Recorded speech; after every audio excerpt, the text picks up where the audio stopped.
Awesome. Hello, everybody.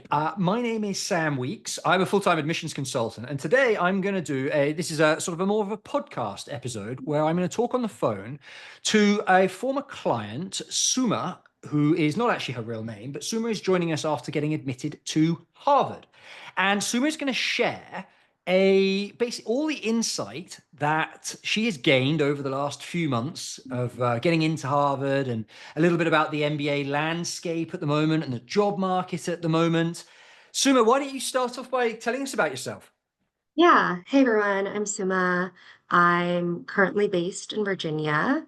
Went to a 215 undergrad and then immediately started working at MBB post undergrad. And then about a year and a half after that, decided to join a secondment, which, if you're not familiar with what that is, it's essentially an externship working at another company for a year or two, and then returning to consulting after that.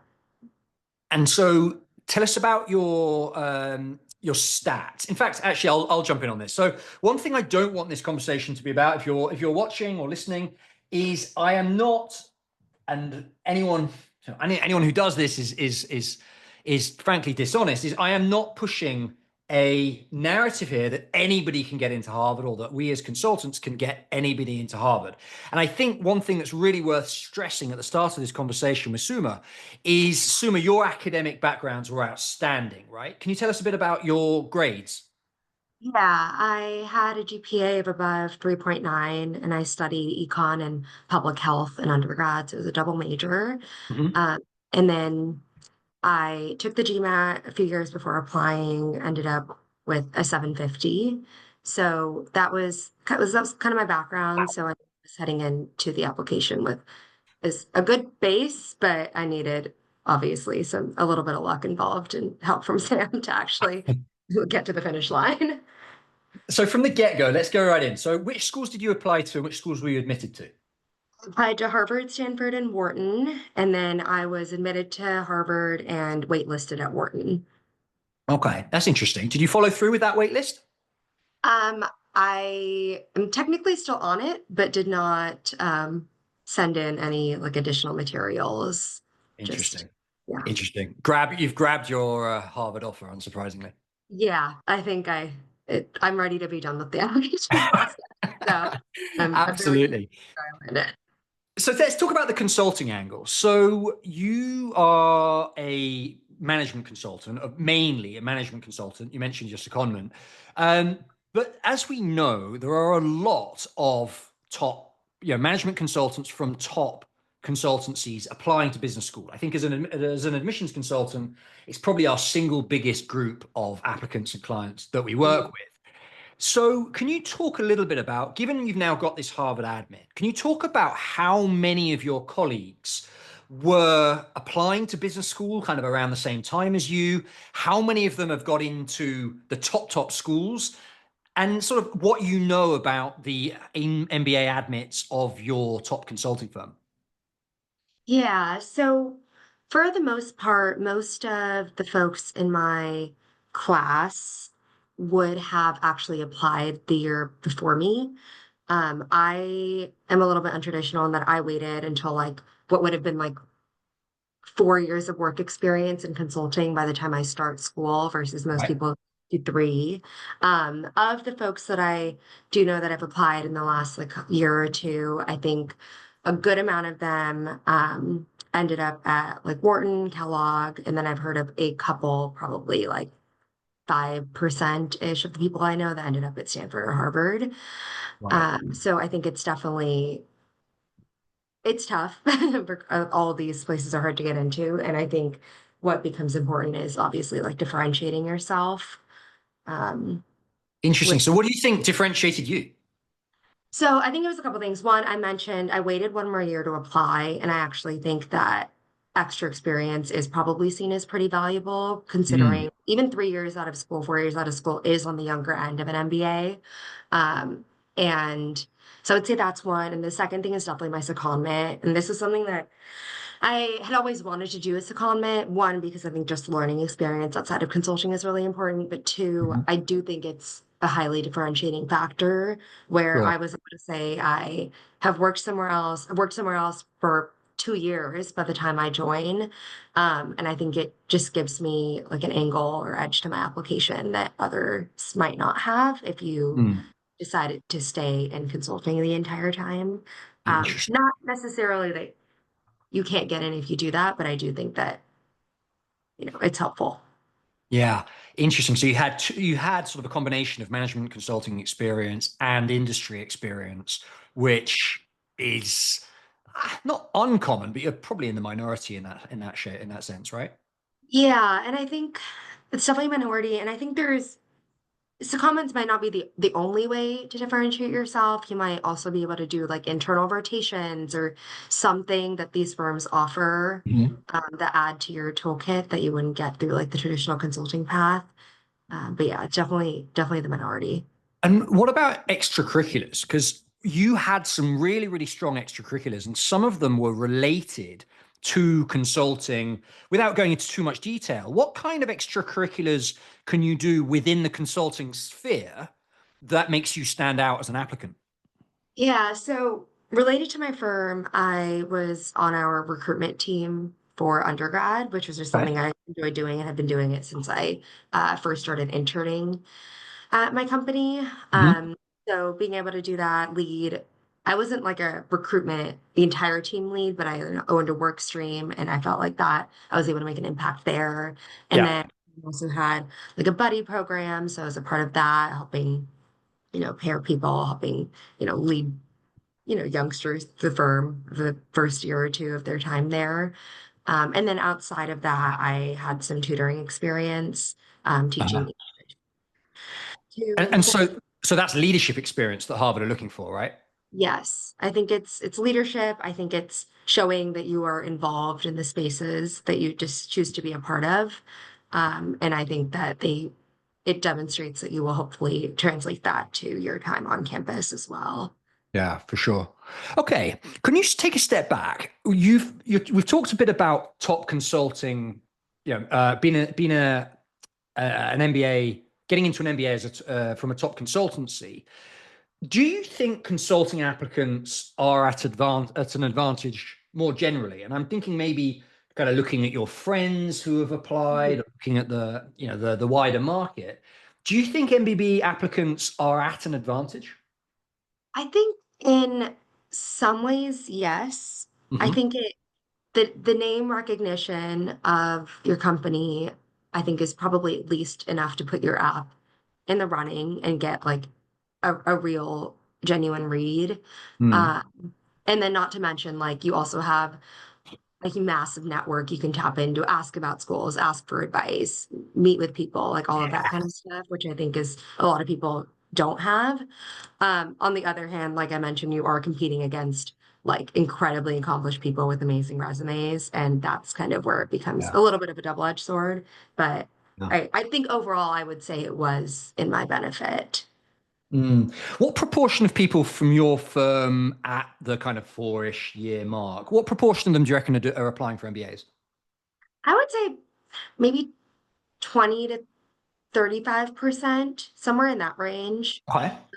I think it's lower than I would have expected, but I do think a lot of people consulting just has a high attrition. So at some point, a Yeah. lot of them left at this point and like aren't looking to return or pay for their own MBA. So Yeah.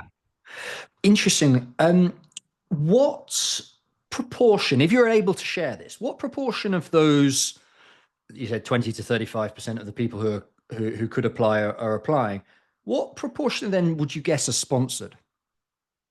I would guess a very high percentage, like at least 80%, I would say, are probably taking sponsorship. Interesting. Um, I do think there's probably a pool of people that take it and then decide not to actually go forward with the sponsorship and end up paying it back. But I Hmm. think it's especially, I would guess, in this economic environment, people are more likely to take the sponsorship and have the guarantee to return to the firm. And from that, I assume you're alluding to the relatively tough job market at the moment, which, as far as I Right. understand, is also affecting consulting. So, can you tell us a bit more about how that's sort of playing into people's decisions? Yeah, I think that How much you should be considering the job market depends, I would say, on what you're looking for out of your MBA. I Mhm. think if you are viewing it as I need to work at MBB or I need to work at this private equity firm out of business school, then the job market is more relevant to you, and you have to be able to face the reality that there just are fewer job offers going around right now. Right. But if you view the MBA as more of a longer term investment, where maybe HBS doesn't get you into MBB right outside of graduation, but maybe 4 years down the line when you're switching jobs, that's when it becomes valuable, Right. then the economic environment doesn't become as much of a concern. I think I'm I fall more in the second bucket because I am choosing to take sponsorship. And so I think the value for me will be more longer term than immediate. Right. Um, so it definitely depends on your perspective there. Because I think the stats are showing at the moment for people graduating from Harvard right now, the stats are something like 20% of them are unemployed after 3 months. What's your read on that? Are you worried? Do you think that's a sort of indication of a devaluing of the MBA credential? Do you think that's like what do you think is playing into that? Yeah, I think a couple of things. One, I think the 20% gets a bit overblown. I think if you like read the report, it also says like I think 85% received an offer. So then we're really looking at 15% that like truly would be Right. unemployed. Like, So there's a bunch that turned down or received offers but right. turned them down. Right. And I think Yeah. that's one factor. I think the my other perspective on this is I feel like we just go through this cycle every handful of years, every Yeah. economic turn, this becomes a conversation. And then in 3 years, the MBA is going to be at like an all-time application high again. Although it might actually be up right now too. So Mm. I'm not worried. I think that the MBA has its value and has its place. I do think it's becoming less of a requirement in the job market, but I think it still continues to be a differentiating factor as Mm. you start looking for Yeah. jobs. It I mean, and works. the other factor that I keep telling people is like it's 2025 now. By the time you graduate, it'll be 2027. Like Right. whatever the job market is doing right now, it's going to be completely different by Right. the time you graduate in, Yeah. And you can't like predict really yeah. what it's going to look like. So I think you just have to make the decision for you on whether it makes sense for you to apply based on like where you currently are in your life. And, Yeah. you know, Okay, let's talk a bit about your application process then. So I think open question to start with. What do you think was the hardest part of the MBA application process for you? I think I would say two things. One was the GMAT, studying Hmm. for that, taking that. It just becomes like a multiple month process. I took it twice, which, also just adds time. I think the second part is the waiting period between submitting your application and waiting for interview invites is can be like really brutal. Especially if you Uh, get waitlisted. yeah, especially that. Yeah. So that and then I would have said the essay writing too could be stressful, but I think working with Sam was made that process like much, much more bite-sized and manageable. But but Harvard did their best to make it difficult for you. You were the year when they changed the prompt, right? Yeah, so That's how Sam that and affected. yeah. So Sam and I started working together really early in the application process for round one, which which ended up being great. We had like full drafts of all of my school's essays by like June, maybe even sooner than that.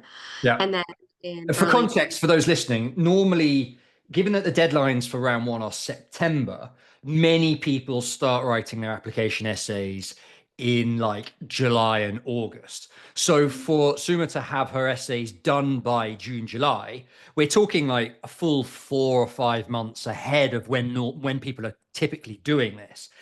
And so the questions came out and changed. And so that's the background. So go on. Sorry, I cut you off.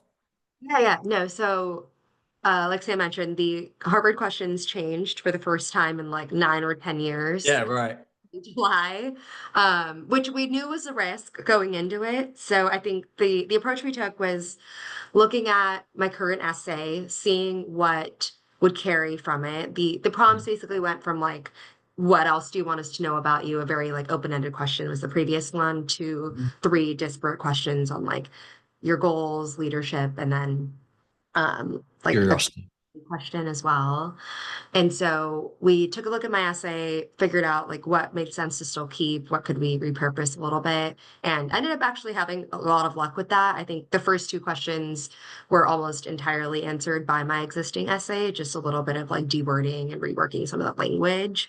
Mhm. And then the final one was really the only one that we had to like quote unquote write from scratch. But even that, we put a little bit from like my Stanford optional essays. And so it ended up being like a relatively painless process. And I think also at that point, like we had just done so much work on crafting my narrative and like what I wanted the school to know about me, regardless of what the prompts were, that it didn't really feel like that much of a hurdle. Yeah, and we'd already had the discussion around like the important parts of your story, the goals that you had in mind, all of that stuff. None of that changed. That Right. said, it did feel like a bit of a curveball, didn't it, at the A time? little for sure. I was very glad that, we had the time to work on it and it didn't feel, yeah, but Yeah. definitely unexpected. I'm just thinking back to it. As you mentioned, the big change was the curiosity essay that they added as their third essay, Harvard.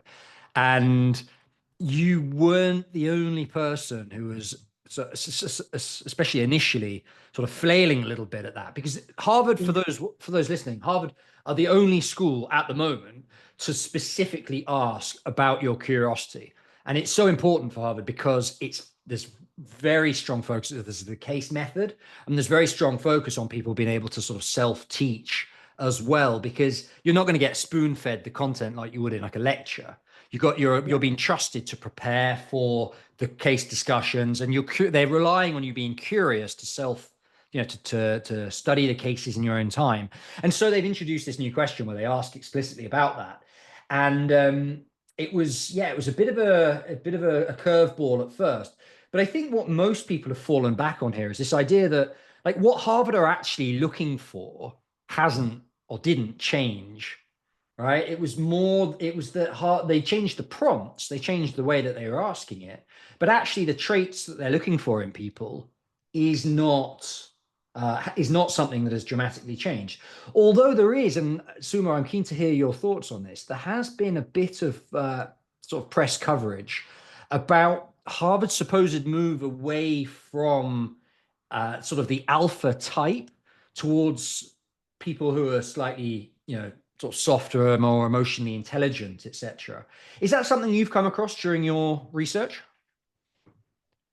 I can't say it has been while I was researching and applying to the school, but I actually do think I just went to the admitted students welcome a couple of weeks ago, Hmm. and I definitely I was like a little nervous going in, like feeling the imposter syndrome of like, do I belong here? Or, like I just like I don't feel like I belong at Harvard, but I am here. Yeah. I think like looking around and like talking to people, like everybody seemed to feel that way. And I feel like that was comforting and like not what I would have expected out of a class of HBS admits. Hmm.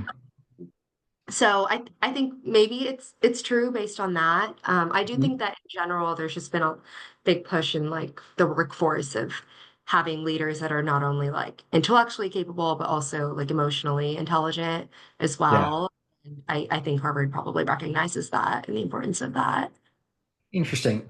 The other big thing that's changed in the last few months is political leadership in the US. Do you Yeah. have any sense of an impact that might have had? I know it's very, very early, but just something that jumped to mind. Yeah, I wouldn't say it would have in at least round one. Hmm. Uh, Thinking ahead to round two, I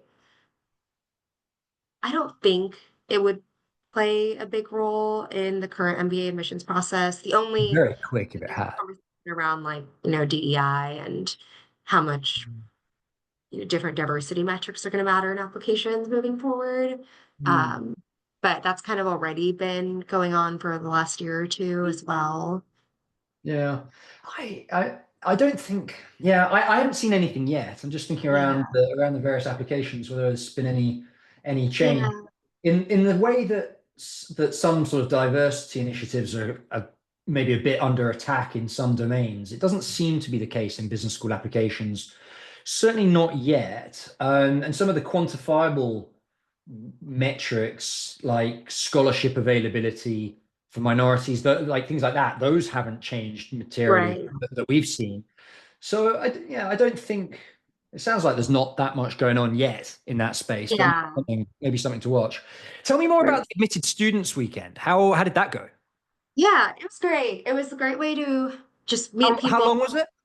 It was 2 days. 2 days Uh, on yeah, campus. on campus, on a Sounds Thursday like and fun. Friday. Yeah, it was. It snowed, so that was awesome. But it was a great way to just meet people and learn a little more about like what life would actually look like on campus. So, we Right. got to see some of the on-campus housing, meet some of like the clubs. I got a better sense of like, okay, how much do people actually travel, like sit in class, like how much I'd be budgeting for certain things. So I think it's kind of it made things feel a little more real since Yeah. getting um and Did it make things feel more expensive? for sure. Yeah. Tell us more. I think it's everything I've heard about business school is a little bit of like a choose your own adventure where you're obviously you have like the fixed costs of tuition and healthcare and all that stuff. But then outside of that, like the discretionary spending on travel and the other events is where I felt like I didn't have a good idea of Yeah. how much I needed to be budgeting for. And I think the perspective I got there was like, there are people that will stay in Boston every weekend and you will have a group of people to do that with, or there are people that are traveling 3 out of 4 weekends of the month to like Mexico City for three Right. days. And so I think I'm just doing a little bit of soul searching on where I want to be on that spectrum, probably somewhere in the middle. Yeah. Um, Can you put any numbers on that? I know I, it's a big ask, but like, do you have I, any particularly high I, costs that you're surprised by? let me think. I mean, I've heard anywhere from like 20 to 60 grand a year on just outside of necessity, cost of living. Yeah. Uh, and I think it seems like everyone seems to spend more than they think they thought they would, when they thought they Yeah. would. So I'm going to have to do a little bit of planning and budgeting and figuring out, I do think I'm probably in the boat of like I'm gonna let like my finances guide me on what I can do versus, Yeah. I don't think I'm willing to take out loans or go into debt for some of the travel and Right. experiences that other people might totally find worth it to do. But Can can you tell us more about the sort of the scholarships and the fellowships and the financing side of things? How much have you seen is available to those that need it or ask for it? yeah, so HBS and I believe Stanford are really the two need-based scholarship schools Hmm. where I don't believe they hand out like any merit-based scholarship, maybe a little, but not that I've heard of. So I think from that perspective, if you are in need, you will get aid from them. Hmm. I don't believe they cover the full cost for anybody, regardless of your background. But it is helpful to know that you will get some aid if you need it. Apart from that, no other real scholarships that I've heard of. I believe they do have some fellowship opportunities. I don't think the applications for them even open until May or like after the round two admits, and I'm not entirely sure Yeah. what exactly they are for. Yeah. Um, That's sort of consistent with what I've heard from other admits. The other question I had for you was, have you had any exposure to or temptation to the dual degree programs?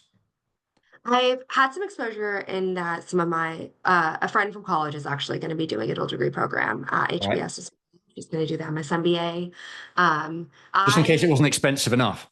Yeah, right. Yeah, add tack on a little more. Um, I personally never thought about it just because none of the dual degrees are like particular areas of interest for me that I Mhm. would consider like a longer term career in. But I think if that, for example, for the MSMBA, like if you have an engineering background and want to go into like med tech or something of that nature, it can make a ton of sense to do. Yeah. Um, but I don't have that like real specialty. need at the Right. moment. Yeah. Right. Next question then. Are there any, you've obviously been through the Admitted Student Weekend, and I imagine there's like maybe a Slack chat or WhatsApp Yeah. group or something for admitted students. Who have you sort of, any profiles that you've come across that particularly stand out as like, oh my God, I'm so excited to be alongside that person? Yeah.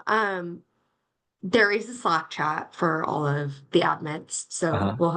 we'll see the round two ones roll in soon. Mhm. Um, there's I think like the biggest surprise for me coming out of ASW was how many people were not in consulting, which after like 3 or 4 years post grad, where everyone around me has really been in the consulting world, it was like Yeah. refreshing to see people from all of these different backgrounds. Right. Um, I mean, there was a ton of, private equity, um, venture, that kind of stuff. But there was also, I met somebody whose job is like strategy for um like really big music halls and like That's cool. like his background was like majored in like an instrument, I can't remember which one, and then has been doing this since he graduated and like wants to continue a career in music post too. So Amazing. that one was like very unique and one that like stood out to me. But and I feel like there's probably 300 or 400 more of those kinds of stories where people really aren't coming from like super traditional backgrounds, that like that's all I hear about. Yeah. So I'm excited to meet those people and see like what they're trying to do after.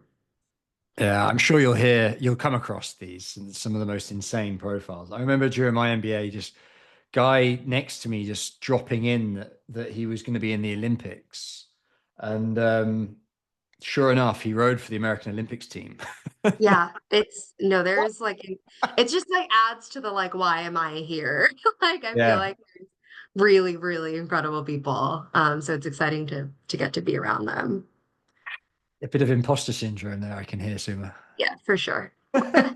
You'll get past that. You'll get past that. Tell us about working with a consultant then. So how many consultants did you meet before we Yeah. met? Tell us about your due diligence process that you went through, and like what your criteria were for choosing. Right. I put a lot of time into deciding on one, whether I wanted to use a consultant, and two, which one to use. Mhm. Um, I probably talked to somewhere between like 12 and 15 different What?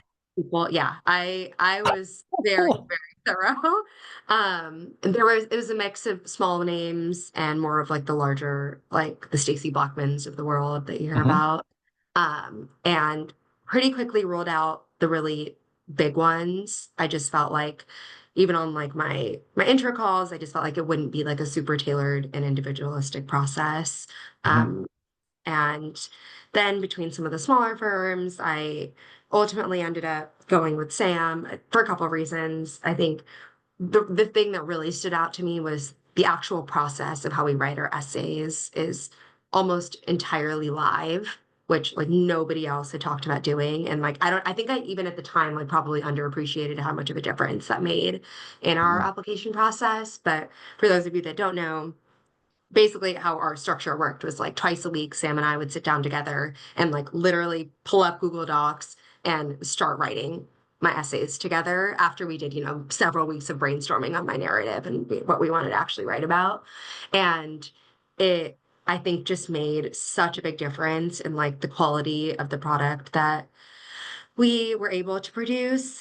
And it was just like so much more efficient too, being able to get like live feedback. So Mm. that was really the big sell for me. In addition to Well, like all of the amazing reviews on Poets and Quants that Sam had. can I pick up on that? Because Yeah, what you're saying, how we work together, feels kind of intuitive to me. Like I built the system based on how I want to work. When if I was writing a bunch of application essays, how I would want to create those, and it feels intuitive. But not everybody is doing it like that. Can you mm, kind of give us some examples of how like a standard consultancy might work on a maybe week by week basis. Now, knowing that you didn't end up working with them, so maybe yeah, it's a bit of assumptions, but can you yeah. give us some idea of what like a generic consulting process might look like? Yeah, the sense I got from the conversations I had was you probably have a couple of calls in the beginning to like introduce yourself, talk about your story, and then like you seem to like pretty quickly land on what you're gonna write. Um, and for me, that part of it just felt like there would be stones left unturned if we did that. And like I just wanted to spend more time on that. And then the Hmm. actual like essay writing, it felt like it's more of like I would go write a draft, I would send it to my consultant, they would review it offline, send me back comments. If I have questions, maybe we schedule an hour here or there every couple of weeks to actually go through things. Hmm. So much more offline. And honestly, it felt like it would probably also move a little bit slower without some of the live time every week to Yeah. go through. Yeah. I Um, mean, there's no better way of just answering a question than just putting it into a video 100%. call and just and running through it until it's talking about it till it's answered. Yeah. I also, sorry, go ahead.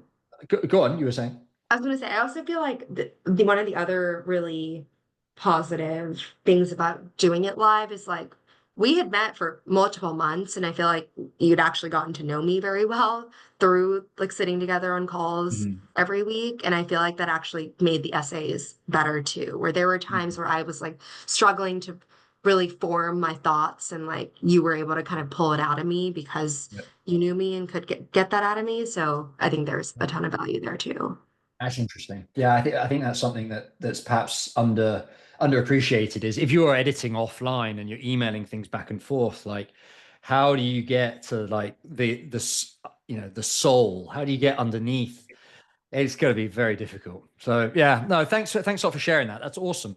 Tell Yeah. us about if you this is an open question for you, Suma. If you were to go through this entire process again, start to finish. Think back to when you were struggling with the GMAT the first time.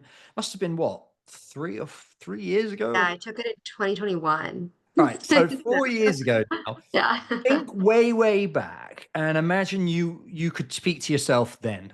What advice would you give yourself? I think two things. One, take the GMAT. Honestly, if you think you're going to apply within 5 years of graduating in college, like if you have a second semester senior year, like I had a lighter course load, that probably would have been the time for me to do it, but I Oh did yeah. not. That will just make your life a lot easier. GMAT or GRE, whatever you choose to do. And then two, I think if you are on the fence about whether you want to go to business school or not, which was me. I was like not entirely sure if I would end up doing it. I would start your career operating under the assumption that you will go. And like, I think I made certain decisions because of that that ended up benefiting my application. Like, Interesting. Like what? for example, well, I mean, one, the GMAT itself, like taking that, getting out of the way, but two, like even my secondment, like I think I probably would have done it even if I wasn't going to business school, but I think that it was like really on my radar super early on, even before I joined my consulting firm, that that's something I wanted to do because it would be a differentiating factor on my application. And I think that there's probably a lot of decisions like that in your career that you might make if you were operating under the assumption that like you would be going to business school and you wanted to like be able to maximize your Mm, application and like what you want to get out of it. yeah. I I think guess that's maybe the other one would be extracurriculars. yeah, even that too. If you are it's better to start early. I think that adcoms are really good about sniffing out when you just like start picking up an extracurricular 9 months before the application is due. I don't even think it's worth doing that probably. So I think doing something that don't do something just for the sake of doing it, but like find something that you would actually enjoy doing for 2 or 3 years until you apply. And for me, that was like recruiting. I love the recruiting aspect. So I think that that would also be very beneficial. And I would just add to that a taking up activities that align with some sort of a narrative. is my dream. And I know it's not always possible for people to do that. But if you have some inkling as an applicant that maybe you want to pivot from consulting into some particular industry, for example, starting to sort of preempt that move with extracurriculars that demonstrate an interest in that direction, super valuable for your application. And so, as Suma says, the sooner you can start, signposting what you're interested in and what you want to do, the better for your MBA application. And yeah, that would be a dream, Suma. If everybody who I spoke to had already kind of preempted their MBA 3 or 4 years ago and had already started making plans and making decisions in that regard, I'd Yeah. make my life so much easier. Yeah. Which of course is easier said than done. I think it's hard to get the motivation to plan for something that you don't even know you want to do for sure, Yeah. which Well, I totally understand. think about my MBA experience. I decided to do an MBA probably 2 months before the deadlines. Like I was as underprepared as they come, and it feels what you're saying would have been very, very valuable for me as well as if somebody had told me that a few years ago. Basically, sort of take your career under control. Don't let it drift. Don't just sort Yeah. of let things happen to you. And by the way, this is probably quite good career guidance to most people anyway.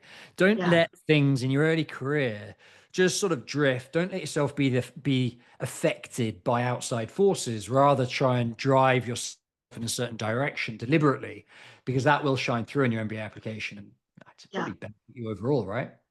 100%. Yeah, amazing. Well, Suma, on that note, thank you so much for your time. Really, Thank really appreciate. you. I would like to wish you all the best at Harvard. I think you're going to have an absolutely fantastic time, and maybe a month or two of play before you start the program. Have you got plans for any time off? I'm hoping I can quit in the middle of July and just have a mix of travel and figuring out logistics of moving to Boston. Yeah, So it's coming up. Got a few months. fine, amazing stuff. All right, look, Suma, thank you so much for your time. Really, really appreciate it, and I look forward to staying in touch. Awesome. Thank you. All right. Take care. Bye.